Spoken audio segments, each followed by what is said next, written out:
মাঘের শীতে বাঘ পালায়, এ প্রবাদ এই শীতে আর খাটল না।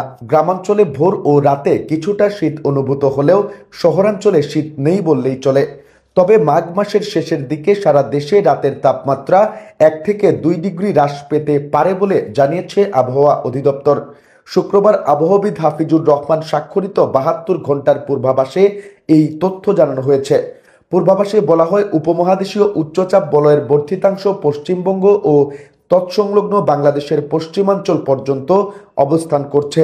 মৌসুমের স্বাভাবিক লঘুচাপ দক্ষিণ বঙ্গোপসাগরে অবস্থান করছে। এই অবস্থায় শুক্রবার অস্থায়ীভাবে আংশিক মেঘলা আকাশ সহ সারা দেশের আবহাওয়া শুষ্ক থাকতে পারে। শেষ রাত থেকে ভোর পর্যন্ত হালকা থেকে মাঝারি ধরনের কুয়াশা পড়তে পারে। সারা দেশে রাত এবং দিনের তাপমাত্রা 1 থেকে 2 ডিগ্রি হ্রাস পেতে পারে। শনিবার অস্থায়ীভাবে আংশিক মেঘলা আকাশ সহ সারা দেশের আবহাওয়া শুষ্ক থাকতে পারে। ভোর পর্যন্ত হালকা থেকে মাঝারি ধরনের কুয়াশা পড়তে পারে। সারা দেশে রাতের এবং দিনের তাপমাত্রা প্রায় অপরিবর্তিত থাকতে পারে। রোববার অস্থায়ীভাবে আংশিক মেঘলা আকাশ সহ সারা দেশের আবহাওয়া শুষ্ক থাকতে পারে।